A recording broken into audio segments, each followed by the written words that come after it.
قلم اور ڈائری سے کیسے پلاننگ کریں اگر کوئی ہدف بناتا ہے؟ مثال کے طور پر ہدف یہ بنایا کہ گاڑی لینی ہے.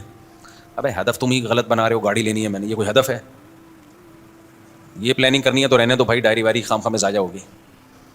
آپ یہ پلاننگ کرو کہ میں نے کیسے اسٹیبل ہونا ہے, اپنے پاؤں پہ کیسے کھڑے ہونا ہے. اس کے بعد پھر آدمی سوچتا ہے جب پیسے آتے ہیں تو کیا کروں, گاڑی خریدوں یا رکشا خریدوں, کیا خریدوں میں. پہلے سے ہی گاڑی کو پلاننگ کا حصہ بناؤ گے, یہ تو بیوقوفوں والی پلاننگ ہو گئی, نہیں بات تو نہ ہوئی ہے. تو اصل جو پلاننگ کرنی ہے, گاڑی کیوں لے رہے ہو آج کل؟ اگر پیسہ ہے تو ٹیکسی سستی پڑتی ہے, پیسہ نہیں ہے تو گاڑی کہاں سے لے رہے ہو پھر, سمجھ رہے ہو؟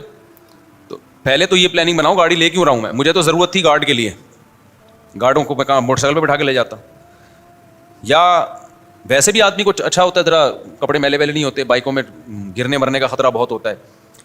تو آپ جو پلاننگ بناؤ گے گاڑی خریدنے کی نہیں بناؤ, آپ پلاننگ بناؤ کہ میں اگر غریب ہوں تو میں معاشی لحاظ سے بھی اپنے آپ کو میں نے اسٹیبل کرنا ہے. اور وہ تو پلاننگ کا لازمی حصہ ہے نا, ہر آدمی کو چاہیے نا کہ وہ کوشش کرے کہ بھائی میں میرے مالی حالات زیادہ اچھے ہو جائیں. اس کو مسلط نہیں کر لینا سر کے اوپر, لیکن پلاننگ تو کرنی چاہیے. معاشی حالات آپ کے اچھے حالات ہوں گے تو ملک کے اچھے ہوں گے, ملک کے ہوں گے اسلام کے حالات, مسلمانوں کے حالات اچھے ہوں گے. تو یہ تو پلاننگ کا حصہ ہے. جب معاشی حالات اچھے ہو جائیں گے تو پھر گاڑی واڑی تو آ ہی جاتی ہے خود بخود ہی. ابھی پلاننگ کر کے کچھ نہ, جو پیسہ کمانے میں ٹائم لگانا تھا وہ گاڑی کی پلاننگ میں لگا دو گے ٹائم. تو یہ پلاننگ کا طریقہ ہی ٹھیک نہیں ہے. اچھا, یہ جو میں نے ابھی بیان میں بتایا ہے نا کہ پلاننگ کریں, تو یہ خوب سمجھ لیں پلاننگ کے بعد 100% رزلٹ نہیں آئے گا.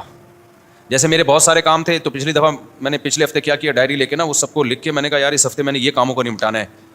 تو اس ہفتے جو میں نے کام نمٹانے تھے ان میں 90% ہو گئے, 10% رہ گئے. تو یہ ٹینشن لینے کا نہیں ہے. آدمی کہا بھائی ہوا ہی نہیں, کیا فائدہ, جو میں نے ایم تھا میرا وہ تو گول تک تو میں پہنچا ہی نہیں. تو بھائی 90% بھی اسی وجہ سے ہو گیا کہ پلاننگ کر لی تھی, ورنہ 1% بھی نہیں ہوتا. تو ضروری نہیں ہے کہ آپ پلاننگ کرو تو رزلٹ 100% اس کا پورا ہے. 90% بھی آ جائے, کوشش 100% کی کرنی ہے تو 90% بھی آ جائے بہت ہے. جو 10% رہ گیا اس کے دوبارہ پلاننگ کر لو. اب میں جو اس ہفتے جو میں نے کام کمپلیٹ کرنے تھے وہ 90%, بلکہ 90 بھی نہیں 95% ہو گئے, 5% رہ گئے. اس میں ہو سکتا ہے میری سستی کا دخل ہو, سستی کی وجہ سے رہ گئے ہوں, وہ کوئی ٹائم میں نے کہیں ویسٹ کر دیا ہو.